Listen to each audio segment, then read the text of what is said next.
Hay una historia en las Escrituras que si me vienes escuchando hace tiempo sabes que es una de mis favoritas, me fascinó. La he mencionado en varios mensajes.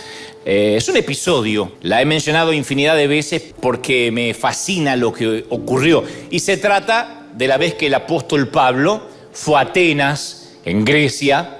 Atenas era el centro intelectual del mundo antiguo, era la ciudad de Aristóteles, Platón, Pitágoras, Epícteto, Sócrates, los pensadores de la época. Y a escasos metros al oeste de la Acrópolis se situaba una pequeña colina llamada Areópago, que nada tiene que ver con un aeropuerto, o colina de Ares, Areópago. Y el Areópago era un tribunal supremo de Grecia, de la antigua Grecia, y esos magistrados que estaban en ese sitio dependían directamente del monarca, del rey. Era donde se reunía la sede del consejo, que regía la justicia. El Areópago estaba lleno de cientos de ídolos, como te conté en más de una ocasión. Los filósofos del momento se reunían en ese sitio. Tenían muchos dioses, eran politeístas, pero de alguna manera sabían en su corazón que había un Dios que posiblemente ellos no conocían. Y eso es lo que aprovecha el apóstol Pablo. Y Hechos 17:22 relata y dice, entonces Pablo se pone en pie en medio del Areópago y dice, varones atenienses. Yo supongo que lo hace con la mayor voz a pulmón que puede, ¿no? Dice, he observado su sitio y sois muy religiosos. De alguna forma le dice, lo felicito. He estado mirando vuestros santuarios y he visto que también tienen un altar que tiene la siguiente inscripción: al Dios no conocido, al que vosotros adoráis sin conocerle, a ese yo les vengo a anunciar. Pero a mí me impacta la frase hoy, al que adoráis sin conocerle. No dijo, puesto que no lo conocen, no lo adoran seguramente. No, ustedes lo adoran, pero no lo conocen. Y me temo que el principal síndrome que tenemos, o que tiene la iglesia cristiana, es ese justamente de adorar a alguien que no conocen. Creer y adorar, mis queridos, no es lo mismo que conocer. Creer y adorar no es lo mismo que conocer. Santiago 2:19 dice, ¿tú crees que Dios es uno? Bien haces. También los demonios creen y tiemblan. O sea que si los demonios creen, nosotros también creemos. Eso nos hace diferente a ningún demonio. Por eso quería preguntar, ¿cuántos creen? Muy bien, los demonios también. Ahora, conocer es otra cosa. Algunos conocen a Dios de a oídas, son cristianos nominales, que afortunadamente hoy no están acá ni del otro lado mirando este live. Pero son los que escuchan sermones, se saben algún versículo de memoria, conocen a Dios lo suficiente como para recibir los beneficios, quieren ir al cielo, están del lado bueno, desean los beneficios de Dios, pero sin querer cambiar de vida. Cristianos nominales, o sea, de nombre. Creen en Dios al igual que los demonios, insisto. Otros dicen, no, yo no soy nominal, yo voy más allá. Yo tuve un encuentro con Dios. Y son los que viven de los recuerdos. Los que te dicen, una vez tuve un encuentro personal con Dios, me acuerdo como si fuera hoy, ayer nomás, 1982. Yo suelo contar que hace unos años, y esto lo saben los de la congregación, me topé con un viejo amigo de la infancia, con quien habíamos compartido la escuela primaria, éramos inseparables, pero no lo conozco ahora. Lo encontré y dudo que este hombre sea aquel niño. Y él me dice lo mismo, dudo que este hombre sea aquel niño, porque somos diferentes, porque la vida nos cambió. Entonces yo no puedo decir, tengo un amigo de la infancia. No, tuve un amigo en la infancia. Si me hubiese conservado en su mismo camino, hubiésemos estado en la misma ruta, quizá hoy seríamos amigos. Hoy no nos conocemos. Entonces no podemos vivir de algo que nos pasó ayer. Entonces las historias con Dios se construyen de a dos, juntos. Construimos una historia con Dios.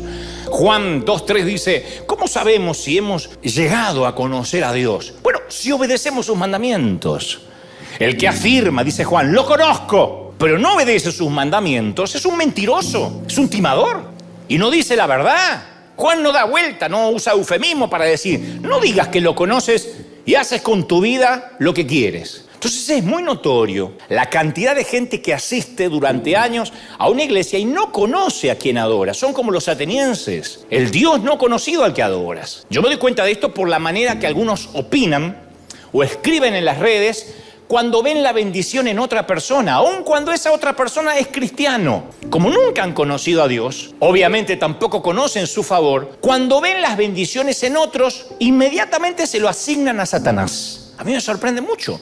Lucas 11:15 dice que algunos de los religiosos le dijeron a Jesús: este echa a los demonios por Belcebú. De modo que Jesús dice: ¿cómo un reino va a estar dividido? ¿Cómo un demonio va a echar a otro demonio? ¿Qué suegra va a echar a otra suegra? Nunca. Entre ellas se apañan. Bueno, no dijo lo de la suegra, pero para que se entienda la hipérbole. Entonces, no, tiene que hacerlo por Belcebú, porque no conocían el poder de Dios. Como no conocían el poder de Dios, creían que se trataba de Satanás. Por eso, durante muchos años, cuando los creyentes veían las bendiciones en alguien, decía: seguro que hizo pacto con el diablo, porque creen que el diablo puede bendecirlos más que Dios. A mí me suelen aconsejar: el diablo te está dando fama, cuídate de no caer. El enemigo te está dando dinero, cuídate. Veo que el enemigo te está rodeando de lujos. O sea, ni se les cruza por la cabeza que yo podría estar recibiendo la cosecha divina de una siembra de tantos años. Ni se les cruza: este hombre está siendo bendecido por Dios. No, si tiene algo se lo dio el demonio. Como él no tiene nada, si a ti lo dio a ti, te lo dio Satanás. Entonces, cuando los religiosos ven el favor de Dios en tu vida, empiezan a llenarte de amenazas, de advertencias para que te cuides del diablo. Y es porque le tienen más fe al enemigo que a Dios. Es porque conocen más al diablo que a Dios. Han leído más libros acerca de Satanás que acerca del Dios que dicen adorar y conocer. Hay una vieja historia de un pastor que le pidió a su congregación hacer una cadena de oración para que se cerrara el bar de la esquina que se llenaba de borrachitos. Y a la semana, una tormenta eléctrica y un rayo hace ¡pah! E incendia el bar. Y el dueño del bar, al enterarse que habían orado en la iglesia en contra de su bar, presentó una demanda contra la iglesia. La historia es verídica, aunque no lo creas. Y el dueño argumentó que la iglesia había orado para que caiga ese rayo. Y el pastor ante el juez dijo: no, nosotros solo oramos, nunca pensábamos que iba a pasar algo así. Y el juez dijo: no puedo creer lo que escucho. Delante de mí tengo un dueño de bar ateo que cree en el poder de la oración. Y a un pastor que dice que su oración no hace nada.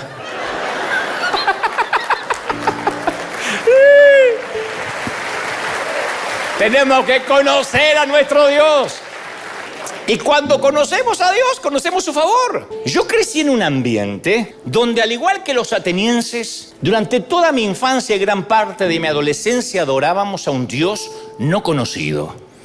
Crecí en una subcultura legalista que daba la idea que teníamos que ocultar los sentimientos, que necesitaban los sentimientos ser revisados antes de expresarlos. ¿Y cuál fue el resultado de todo eso? Que comencé a carecer de autenticidad. Me costó mucho a mí recuperar la autenticidad. Yo me crié con frases como: deje de reírse, usted está en la iglesia, esto no es para venir a contar chistes, ni menos para reírse. Nadie se reía en mi iglesia, jamás. A mi pastor nunca le vi una risa. Cuando yo era chiquitito, se habrá reído cuando fue al cielo. Acá no se rió nunca. ¡Qué falta de respeto en un lugar santo! Este no es un lugar para llorar, te decían también. Si no puede controlar sus emociones, vaya al cuarto y serénese.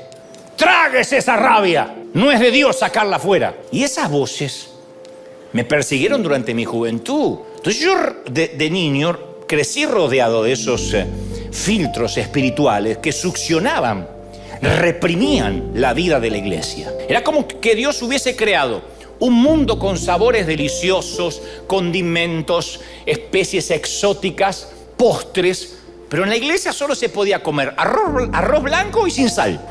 Era desabrida la vida de la iglesia. Las luces, las pantallas, la buena música, la escenografía, un piso lustrado, hasta el prepararse para predicar con excelencia, todo eso era propiedad del diablo. Fui a una iglesia donde había luces y había muchas pantallas, todo lo que le gusta a Satanás. Y a mí también. Si compartimos la creencia con los demonios, no podemos compartir algunos gustos.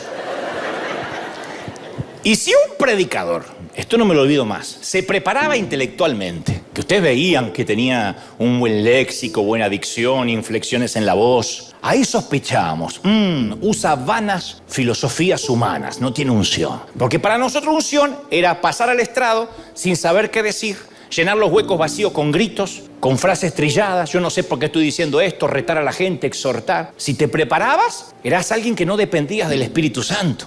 Entonces nuestra iglesia era en blanco y negro, no tenía matices. Leonardo da Vinci dijo alguna vez, la persona promedio mira sin ver, oye sin escuchar, toca sin sentir, come sin saborear, inhala sin percibir y habla sin pensar. Entonces, antes que se abran los ojos de nuestro espíritu, nuestro mundo siempre es en blanco y negro. Yo provengo de un mundo en blanco y negro. Eso científicamente se llama acromatopsia. Acromatopsia es un fenómeno muy interesante para los genetistas. Es una peculiaridad genética. La cromatopsia también se llama monocromatismo.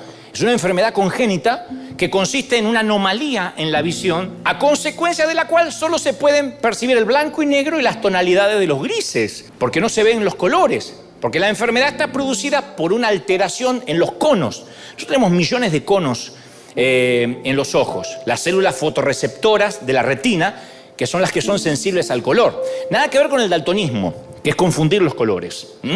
Estoy hablando de la gente que ve en blanco y negro. Y yo me pregunto si algunos cristianos no sufriremos ese mismo síndrome, pero no en la vista, sino en el alma. Porque en mi caso tuvieron que pasar muchos años, muchísimos, antes de que tuviera el valor de cuestionar por qué veíamos el evangelio monocromático, de un solo color o de dos colores, blanco y negro. Hace poco leía, escuchaba, mejor dicho, la historia de una congregación que quitó las canciones, estas que cantamos nosotros, las juveniles, y empezó a cantar himnos viejos. Dijo, no quiero que se canten más canciones nuevas, modernas, vamos a los himnos viejos. ¿Por qué? Porque la gente con las canciones se deja llevar por las emociones. Y si fueran del diablo las emociones, ¿por qué nacimos con ellas? Las emociones no son del enemigo. Entonces mi pregunta ¿es posible que los cristianos podamos ser alegres sin que parezcamos necesariamente superficiales o carnales? Porque las críticas, la mayoría de las que me hacen a mí es un chistoso, decídase, o pastor o comediante. Perdón que no soportas mi alegría, perdón. Perdón que sea simpático. ¿Perdón?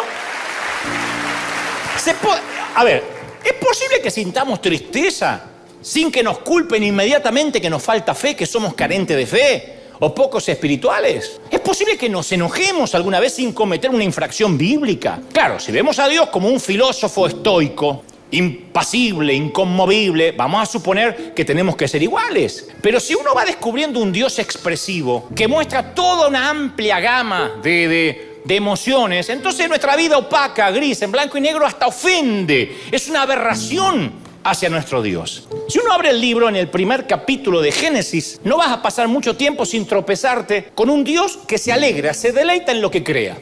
Después de cada día de la creación, la Biblia dice que él caminaba unos pasos hacia atrás y decía, perfecto, me gusta lo que cree, me deleito en el resultado.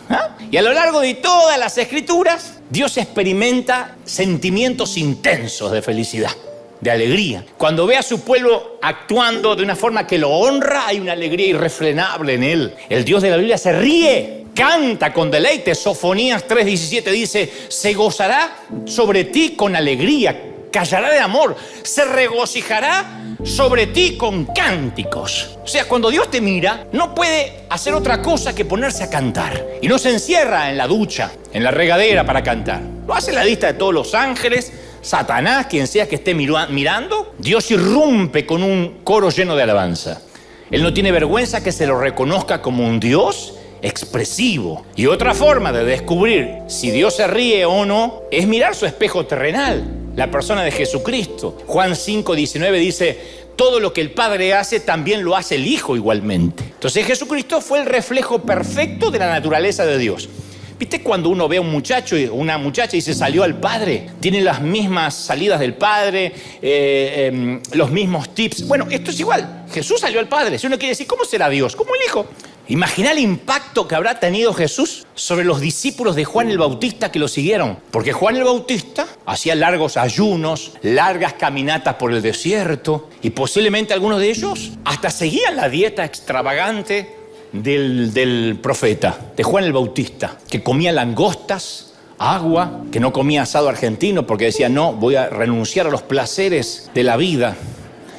Y Jesús un día vuelve del desierto, después de 40 días intensos de ayuno, sucio, maloliente, delgado en extremo, y sus discípulos se conmueven a ver la espiritualidad de su nuevo maestro. Dice, este es mejor que Juan el Bautista. Me gusta cómo lo describe mi amigo Ulises Oyarzún, mi querido chileno, porque él en un libro describe, dice, yo me imagino que el Galileo se lava después del ayuno y dice, amigo, empieza la acción, vamos a trabajar. Y los discípulos dicen, ¿a dónde vamos a ir? No sé, pero viene de 40 días de ayunar. Seguro que al Sinaí, a un retiro espiritual. No. ¿Cómo se te ocurre? Dice el otro. Nos dirigimos al desierto, al Jordán, y seguramente comenzaremos una comunidad para orar y ayunar. Y Jesús los ve discutir y dice, ¿por qué discuten tanto? Hoy comienza el discipulado y no hay mejor lugar para empezar que el matrimonio, la boda de mi primo Lucho, que se casa hoy en Caná de Galilea. Nos vamos de fiesta. Los discípulos no lo podían creer. Y entonces la gente recibe a Jesús en la fiesta con alegría, porque él es un hombre que vive con intensidad la vida, irradia la felicidad. Y cerca de la noche, conocen la historia, se corre el rumor que se acabó el vino. Y no hay dinero tampoco. Y aparte está todo cerrado, no te alcanza ni para comprar una cerveza Mini Corona. Nada.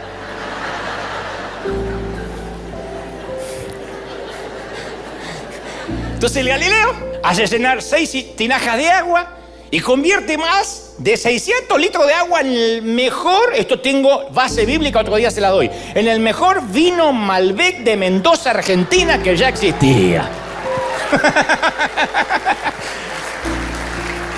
Acá creen cualquier cosa.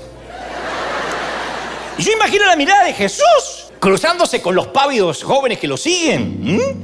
Les guiño un ojo. Y después de transformar el agua en vino, les invita a unirse a los varones al baile. Todos abrazados, saltando, cantando, porque la fiesta de bodas es el símbolo de la era mesiánica. Recién comienza y el vino, que simboliza el gozo, la alegría, había sido renovado. Así que esto sigue. Se acaba el vino, se acaba la fiesta. Algunos saben de esto. Porque estudiaron la Biblia. Ahora la celebración puede durar día, porque es la costumbre en Galilea. Mientras Juan el Bautista era astemio, a este otro le gusta la pachanga, la parranda, el reventón, la fiesta, la música. Jesús amaba la alegría. No era que era un borracho, pero amaba la alegría. Disfrutaba el deleite, dejando que el deleite diera alegría a su lengua, llevara danza a sus pies, risas al alma. En realidad, una de las razones por la que dijo que debiéramos obedecerle es para que nuestro gozo sea cumplido. Juan 15:11, para que la alegría sea cumplida. Y yo tengo que hacerte una pregunta. ¿Cuándo fue la última vez que tuviste un lindo tiempo de alegría? ¿Cuándo fue la última vez que te reíste fuerte hasta que te dolió la panza? No acá, en otro lado.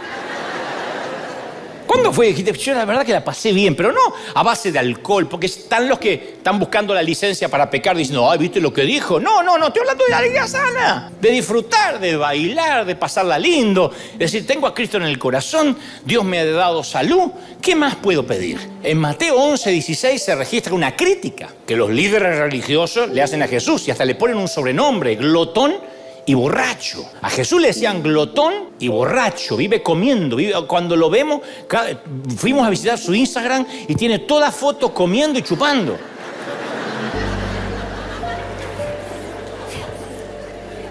Y Jesús, con esa agudeza que lo caracteriza, les dice, ¿a qué compararemos esta generación? A mí se me ocurre que es semejante a los muchachos esos que se juntan en la plaza y dan voces a los compañeros diciendo, os tocamos flautas y no bailaste, os endechamos y no lamentasteis. ¿Por qué? A ver, vino Juan, que no comía, que no bebía, que era aburrido, y dicen, tiene demonio. Viene el Hijo del Hombre, que come, que bebe, y dice, aquí un hombre comilón y bebedor de vino, amigo de publicanos y pecadores. En otras palabras, Jesús dijo, ustedes se parecen a esos que se sientan en las plazas a escuchar música. Les tocamos un tema de Marc Anthony y no se mueven ni se alegran, dice el mundano. Le ponemos música de Maluma, Bad Bunny, Nicky Jam y tampoco lloran.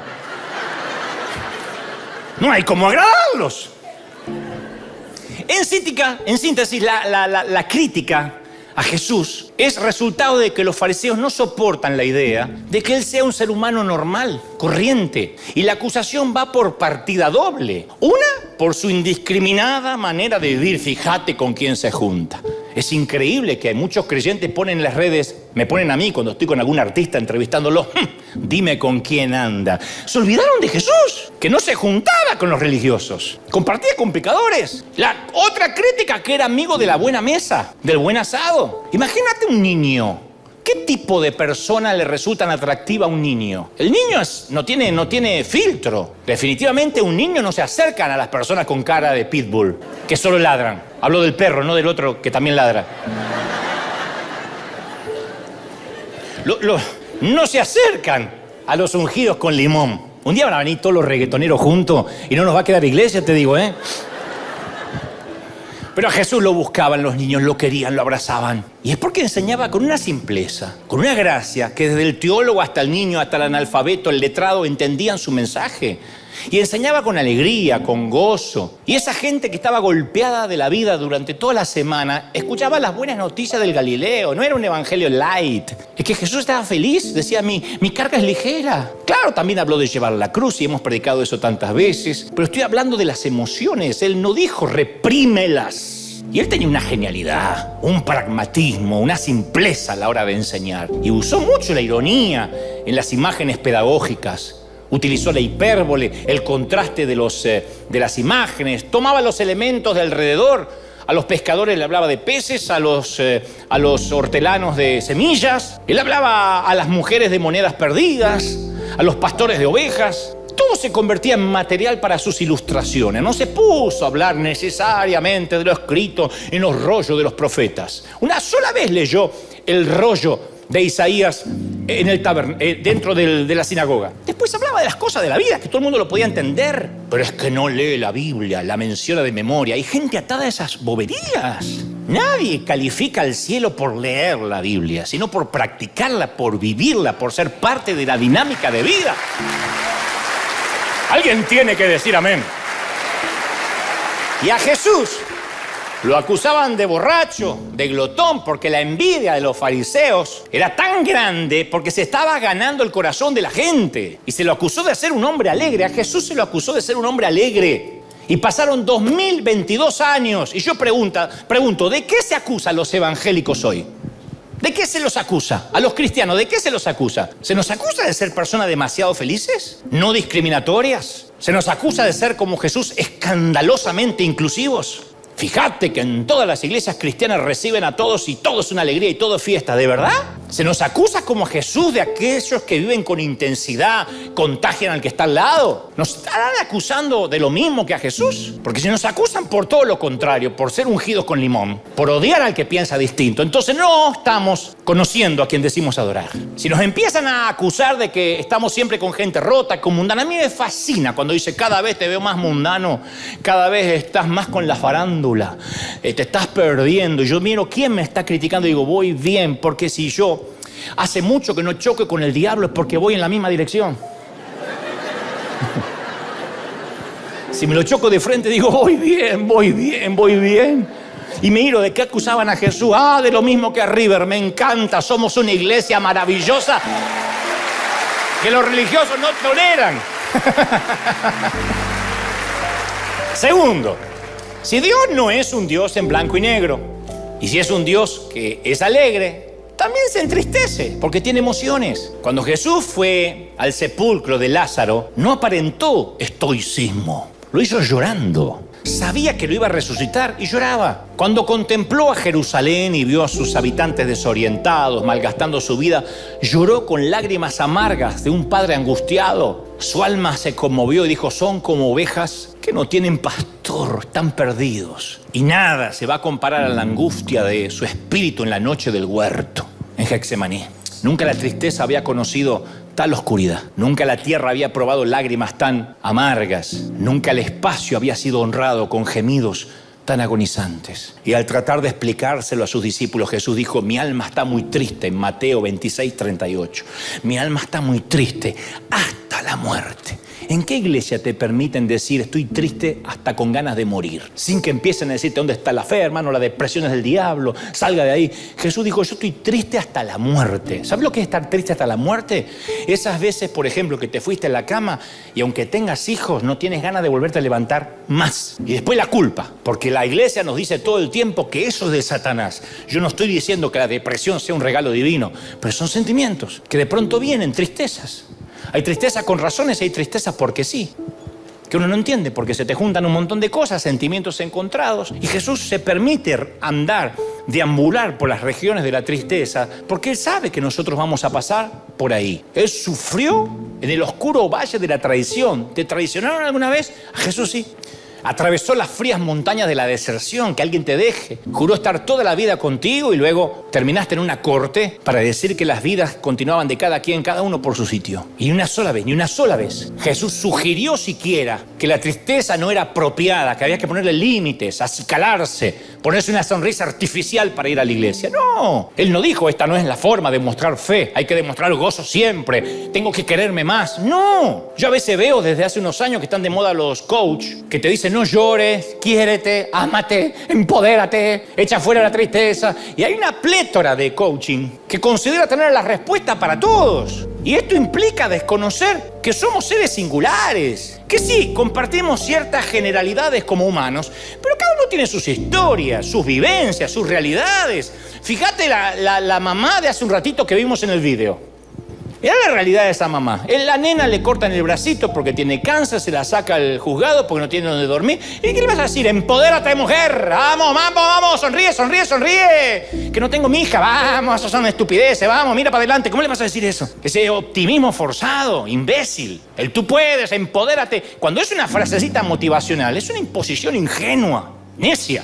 Porque hay un montón de frasecitas hechas que a veces las repetimos hasta el hartazgo, como si trabajar con seres humanos significara trabajar en serie, fabricar electrodomésticos. Entonces, con frases motivacionales no se resuelve el problema de base. No se modifican actitudes, conductas espirituales que se vienen desarrollando por años. Si querés, podés, no te permitas estar triste. Entonces, descontextualizar a la persona, no darme cuenta yo como líder, que cargas con una mochila, como yo la cargo. ¿Qué es la mochila? Tu historia, tu sistema de creencias, en la casa donde te criaste, qué creían, tus paradigmas, tus capacidades, tus recursos o la falta de ellos. Decirte, tú puedes. No respeta la subjetividad, la singularidad de quien tengo enfrente. Dios, todo lo podemos en Cristo que nos fortalece, sí, pero no es repetir la frase como loro hasta que algo pase. Jesús se permitió llorar lágrimas puras, de una vida comprometida y llena de fe, pero lloró. ¿Quién pasa por la vida sin sufrir algunos golpes? Vive lo suficiente y te mostraré a una persona golpeada. Yo estoy hablando de golpes de las entrañas, esas que te dejan sin aliento y crees que no vas a volver a respirar como antes, ¿eh? ¿Y qué hace Jesús? ¿Qué hace Dios? Recoge las lágrimas, nuestras lágrimas, en una redoma, pero es bueno que sepas que Él no mira la redoma como un científico llevando a cabo un experimento. Él mira tus lágrimas con angustia, con un nudo en la garganta, mientras dice, tu dolor afecta a mi alma también. Voy a darle validación a tus lágrimas, voy a recogerlas una a una. Yo cuando crecí llegué a suponer que siempre tenía que poner una sonrisa artificial, una sonrisa plástica en el rostro, porque en la iglesia me retaban si no sonreía. Y me decían, hermano, todas las cosas ayudan para bien, todas las cosas ayudan para bien.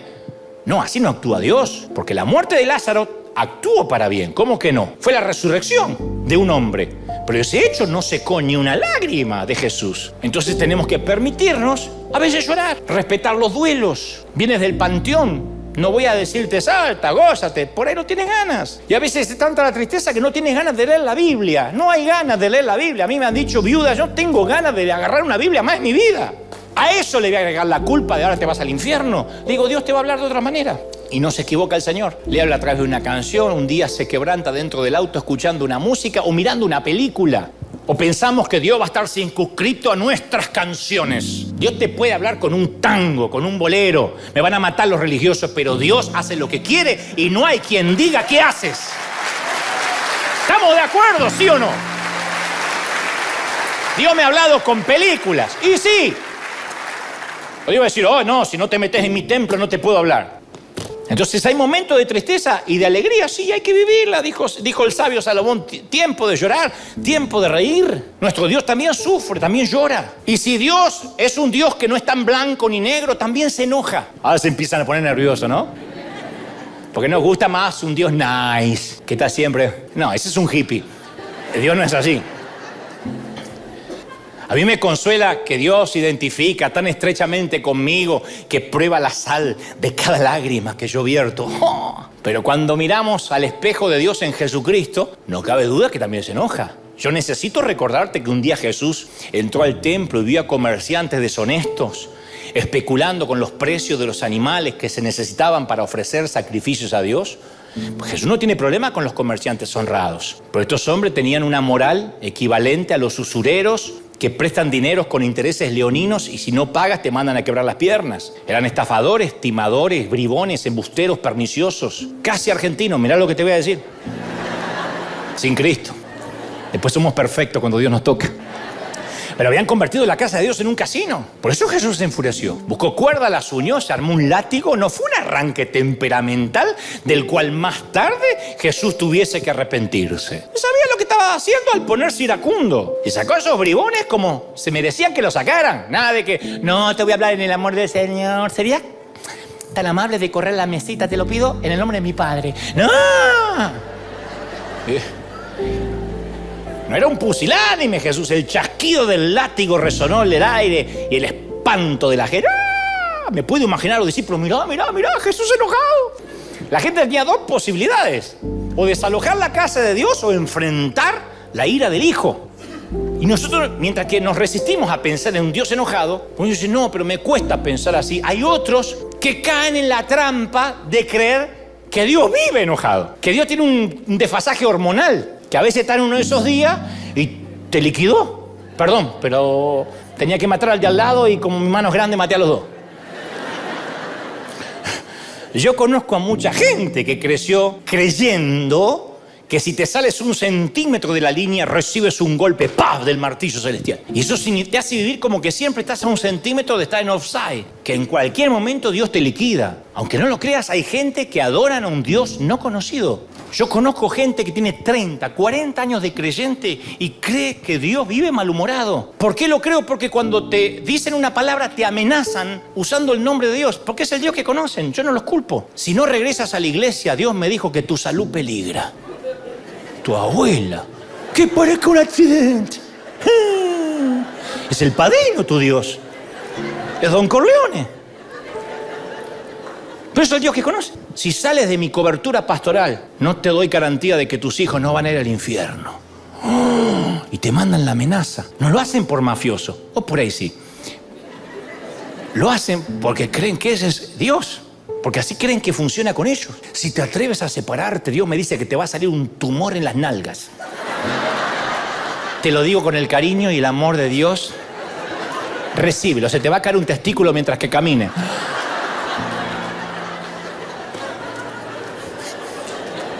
Si se te cayó el que se rió, no fue por una maldición, ¿eh? Yo suelo contar que uno de estos manipuladores una vez me llamó a nuestra oficina y dijo, dice el Señor. En ese entonces estaba Norma, una muchacha muy querida ahí de secretaria, y dice, Normita. Porque disfrazan con amor la amenaza. Igual que los mafiosos. Los mafiosos matan a un tipo y van a orar a la iglesia. En nombre del Padre, Hijo y Espíritu Santo.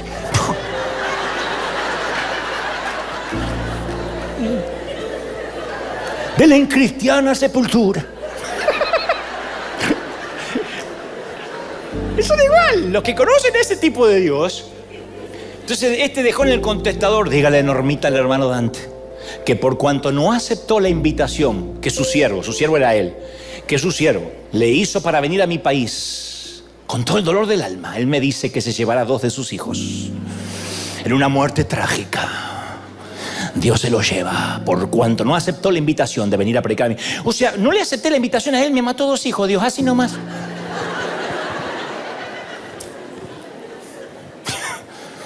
Siempre digo que debería haber una ley para condenar a estos tipos, para demandarlos, que usan a Dios para sus amenazas cuasi mafiosas. Ahora, cuando eres padre, imaginas, por muy indignado que estés amenazar a un hijo así? ¿Decirle te voy a matar? ¿Voy a orar para que te salga un cáncer porque no arreglaste tu cuarto? ¿De verdad? Y si ustedes son padres humanos y saben dar buenas dádivas siendo imperfectos a vuestros hijos, ¿cuánto más vuestro Padre Celestial? ¿Qué tiene que poner manzanita para que entendamos? Pero siempre está un pecado y pierdes el trabajo, es desalojado de tu casa o vas a contraer una enfermedad incurable. Eso no cuadra con lo que la Biblia dice acerca de la ira de Dios. El Salmo 103:8 dice, es lento para la ira. O sea, su disposición fundamental para nosotros es de amable delicadeza. ¿Cómo vamos a hacer enojar a Dios? Bueno, la Biblia también da pista de qué hace enojar a Hebreos 10:26 dice, si alguien peca deliberadamente rechazando al Salvador. En otras palabras, la mejor manera de hacer indignar a Dios es mirar la cruz, ver lo que hizo Jesús y decir, ¿a quién le importa? Yo no necesito un Salvador. Pero al mismo tiempo esa ira se calma con un suspiro cuando alguien se humilla arrepentido. Ese es el Dios que yo conozco. Un Dios que dice, si tú arrepientes, yo estoy como un papá. ¿Qué papá no va a recibir al hijo por más lío que haya hecho su hijo? Y si este no es un Dios en blanco y negro, también es dulzura. En una ocasión yo estaba atravesando unas pruebas difíciles y la gente no suele decirme muchas cosas a mí. Porque, digo, aún los que están cercanos a mí no me dicen qué lindo esto, celebro tal cosa, porque todos creen que alguien más me lo está diciendo. Entonces la gente dice, ¿qué le voy a decir si todo el mundo lo debe decir? Y a veces no escucho ni las críticas ni los aplausos, no escucho nada. Y no tengo retroalimentación de nada. Y como todo ser humano, a veces me siento solo o que estaré haciendo lo correcto. ¿Alguien será bendecido con esta palabra? ¿Me habré preparado lo suficiente? ¿Habré estado calibrado con el corazón de Dios? Hay veces que tengo cientos de preguntas. Tampoco me voy a ir al estacionamiento a recibir la gente a que me llenen de halago y me digan cosas lindas. No. Pero como no puedo llegar a todos y no todos pueden llegar a mí, nunca me entero de muchas cosas. Y un domingo, un amigo me lleva a un lado y me dice, me miró con esa clase de mirada que solo pueden mirarte los amigos y me dijo, Dante, yo no te quiero por cómo predicas, ni por lo que haces o lo que dices, yo te quiero como persona, porque eres un buen tipo, eres un buen amigo, el amigo que todo hombre quisiera tener. Y si algún día necesitas algo, quiero que sepa que lo haré, sea lo que sea. Haré lo que sea para suplir esa necesidad.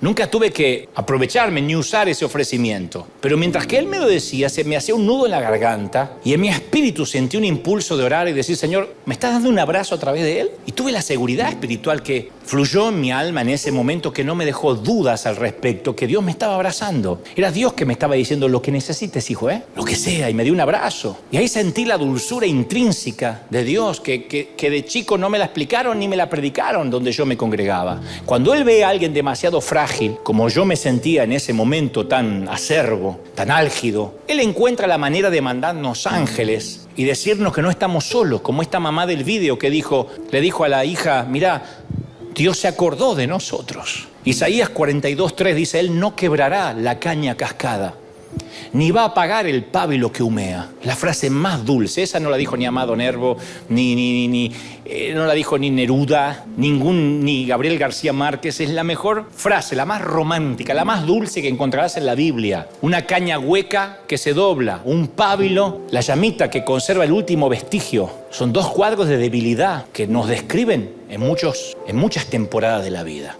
¿Viste cuando estás viviendo esos momentos que un movimiento equivocado y la caña termina quebrada y la llama extinguida? Una cosita más que te pasa cuando se juntan las tormentas perfectas, digo. Cuando te sientes solo, no tienes dinero, no eres correspondido, te destrozan el corazón y de pronto sientes que estás agarradito de un hilito de Dios. ¿Qué hace Dios? ¿Te termina de cortar? ¿Mata a los débiles? No, cuando llega Dios y ve los frágiles de su pueblo, balanceándose al borde de la desesperación, sin ganas de orar, sin ganas de adorar, que ya no sabes si eres cristiano siquiera, ¿sabes lo que hace Él? Los alcanza con un toque de dulzura que acaricia la caña y trae nueva vida a la llama moribunda. Él dice, voy a ser tierno contigo, voy a sanar tus magulladuras, lo que necesitas es dulzura y yo tengo mucha para darte. En realidad, pocas cosas frustraron más a los discípulos que la dulzura de Jesús. Ese mismo hombre que agarró un látigo y sacó a estos bribones del templo, ahora los confundía totalmente porque mostraba dulzura y ternura con un grupo molesto de niños. Está bien, deja que los niños vayan a ti, pero es necesario sentarlos en tu regazo. Tenía que abrazarlos. ¿Y los leprosos? Una cosa era saludarlos de lejos, pero Jesús se detuvo y los tocó. En esa época los leprosos daban miedo, haría vomitar a cualquier persona solo verlo. La lepra se come las extremidades dedo a dedo, pedazo a pedazo. Si no se los come la letra, se los comen las ratas mientras duermen. Le comen las manos. Y como no tienen sensibilidad, no se dan cuenta que las ratas le están comiendo las extremidades. Es la muerte a trozos. Si alguien sabía el significado del ostracismo, de la culpabilidad, de la discriminación, por Dios, eran los leprosos. Y aquí tenemos a Jesús, que sabiendo de su enfermedad, no solo hablaba con ellos, los tocaba. Jesús no apareció pidiendo distancia social, no les tomó la fiebre, no se encerró a hacer live desde la cocina con su esposa pidiendo prudencia. No tenía esposa, pero si lo hubiese tenido. No se puso un tapabocas y dijo, no, yo soy Jesús, pero tampoco para arriesgarse. Esto es muy contagioso. Si hubiese hecho Jesús eso, no hubiesen creído en él. No dijo, no, pero con esto no se puede jugar. Y con lo otro sí se podía jugar. Entonces, cuando Jesús extendía los brazos alrededor de esas preciosas almas atrapadas en cuerpos que se iban descomponiendo, era el primer abrazo que algunos habían recibido en 10, ¿qué digo en 10? En 20, en 30 años. Los abrazaba. No les sanaba solo la lepra, sino el alma. Le mostraba afecto, ternura. Esta gente quizá no habían sido abrazados desde el seno de la madre. Ese es el lado tierno que muchos no conocen del Dios al que dicen adorar. Y algunos necesitamos eso porque solo hemos tenido asperezas en la vida, porque nos lastimaron nuestros adultos, nuestros padres, nuestros líderes. Sea que hayamos sido maltratados por un padre, por un cónyuge o incluso por un pastor, hay gente que lo único que conoció es escarnio, castigo, mofa, bullying. Llegas a la iglesia y te dan más de eso. Y Dios dice, no, en una relación conmigo vas a conocer mi dulzura. Y esa dulzura va a satisfacer tu necesidad de afecto, de cariño. Él te va a abrazar, Él te va a dar cariño, no te va a pedir que cambies, Él te va a abrazar. No me importa lo que otros digan con este mensaje, diga, está llevando a los cristianos al libertinaje. Yo conozco un Dios que da dulzura. Que yo quiero orar y digo, Señor, no sé qué orar. Dios me dice, no ores, abrázame. Te amo, dice el Señor. ¿Cómo no te va a amar, princesa, príncipe? Cuando uno conoce, mira, a un Dios alegre, triste, dulce, con un montón de emociones, ahí cambia nuestra vida cristiana. Te voy a compartir algo que te va a volar la cabeza. Ya uno dice, wow, entonces le puedo romper el corazón. Sí, porque no es un policía cósmico que está esperando con la moto escondido que pases un stop. No estamos hablando de un jefe insensible con un manual de reglas, de premios, de castigos y promociones. Estamos hablando del cristianismo, que es una relación apasionada, intensa, plenamente emocional. A mí me acusan de ser emocional. Y sí, yo me río, canto, bailo. Porque cuando uno ve a un Dios con emociones, ya no está pensando si viola una regla, sino si le desgarra el corazón al Padre. Es diferente. Violaste una regla, el policía te hace un ticket, una multa, y bueno, la próxima más cuidado. Pero no es lo mismo que romperle el corazón a quien te amó o a quien te ama. Porque ahí no es, me moví de la línea, me moví de la sana doctrina. No, traicioné una confianza. No solo uno empieza a desobedecer, sino que deshonra a un amigo íntimo. Dios me libre de deshonrar a mi amigo. ¿Qué me importa desobedecer una regla? Cambian las cosas. No solo uno comete una infracción, sino que estamos alzando un puño a quien derramó su sangre por nosotros. Entonces uno lo piensa 10 veces antes de romperle el corazón. ¿Ven cómo cambia? Cuando Dios ya no está siendo blanco y negro, cuando no es el IRS, cuando no es el gobierno, sino que es un padre. Entonces las fotografías emocionales de Dios no son en blanco y negro, todas son a color, tienen sombra, matices, más que lo que nuestra imaginación pudiera concebir. Y cuando llegamos a ser cristianos, somos invitados a unirnos a esta familia expresiva, amistosa, que a veces te invade el espacio privado. Y Dios envió a su Espíritu Santo para hacernos reflejos más exactos de cómo es el Padre. ¿Y eso incluye qué? Reflejar su expresividad. Y algunos hemos perdido la intensidad de las emociones. Yo veo gente tan poco emocional y me preocupa en las iglesias. Me preocupa. Esto no es emocional, recíbalo en el espíritu. ¿Y por qué Dios no nos hizo espíritu? ¿Por qué no somos como espíritus andantes? ¿Por qué no Dios cuerpo y alma? Porque eso es tripartito, esa es la manera que Dios nos hizo. Cuerpo, alma y espíritu. Si no hubiese dicho el alma es del diablo. Pero la hemos revisado al alma y la hemos retocado hasta que perdimos lo esencial de parecernos a Dios. Y Dios quiere restaurarnos la capacidad de sentir, de la expresividad. Necesitamos, permitirnos un disfrute, mi querido, intenso, prolongado. Y no hablo de un disfrute en el pecado, un disfrute sano, sin sentimiento de culpa. Algunos deberían disfrutar la naturaleza, mirar lo que los rodea. A otros deberíamos celebrar mucho más de lo que celebramos. Debería haber más baile. más fiestas, más risas, más diversión. Y estoy harto de las discusiones semánticas. No, los cristianos no bailan, danzan. Es lo mismo. No, nosotros no tenemos cantantes, tenemos adoradores. Nosotros no hacemos fiestas, solo nos gozamos. Es lo mismo. Baila, canta, celebra, gózate mientras dure la fiesta, mientras dure la música, porque Dios te hizo lleno de emociones. Alguien tiene que decir amén. Y Dios nos invita a expresar también las penas del corazón. Mis queridos, ya está, no más falsas sonrisas. Cuando estás pasándola mal, ven arriba y dile, estoy destruido, ayúdenme. No más fingir que nuestros periodos de duelo ya pasaron, cuando en el corazón sabemos que apenas empezamos a sufrir. No más intentos por acicalarnos para probar que somos espirituales. No hay que probar nada. Esto es un hospital. ¿Cómo vas a venir a un hospital a probar que estás sano? Acá se viene a probar que estás enfermo. Y si alguien dice, yo la verdad que estoy 10 puntos. Y bueno, a buscar otra iglesia, porque esto es un hospital. El que está a 10 puntos, o está enfermo y es hipócrita, o está demasiado sano y está ocupando una cama. Y necesitamos liberar camas. Acá no le damos cama a los médicos. Acá necesitamos gente que dice, yo estoy en proceso de que la vida me ha golpeado duro. Y Dios dice, no huyas de la aflicción. Te entiendo. Y ¿sabes una cosa? Yo te atesoro cada lágrima. Si necesitas estar angustiado, angústiate. Si necesitas lamentarte, lamentate. Nadie te va a criticar.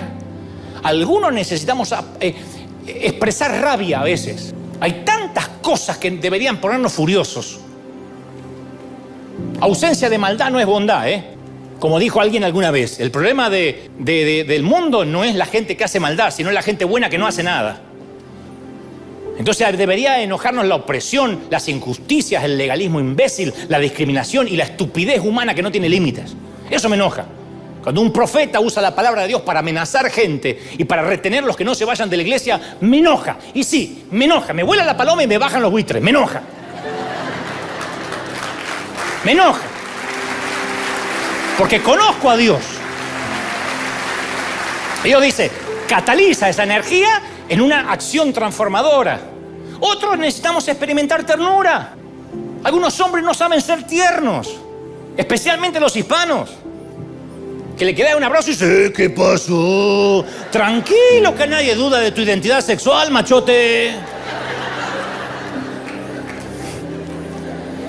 Claro, como que no encuentran esa velocidad en la transmisión y reaccionan torpemente algunos varones, no pueden ser dulces. Y le privamos a los nuestros de una emoción que Dios quiere que expresemos. Y es muy serio cuando un hombre no puede mostrar ternura a sus hijos. ¿Sabes por qué? Porque los hijos tienden a ver a Dios como vieron al Padre. A veces yo fui criado con un padre que cuando hacía las cosas bien no me las decía.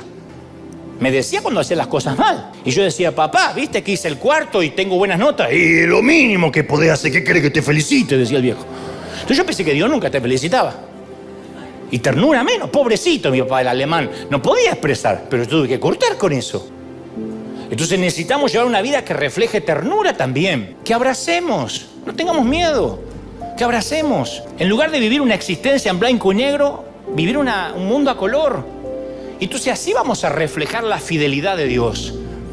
Vamos a ser todo menos seguidores desapasionados, fríos, impávidos de Cristo.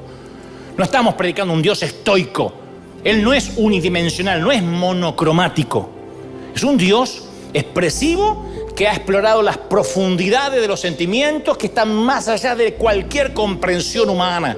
Este es el Dios en que vamos a invertir la vida en conocerlo. Este es el Dios que nos va a conducir a una existencia plena. Es el Dios que siente por nosotros, el Dios al que adoramos. Y no podemos ver la totalidad de Dios si sufrimos acromatopsia en el alma. Así que, una vez más, yo me alegro de predicar y servir al Dios no conocido para muchos. A ese que ustedes adoran sin conocerle, a ese es el que yo anuncio en River cada fin de semana.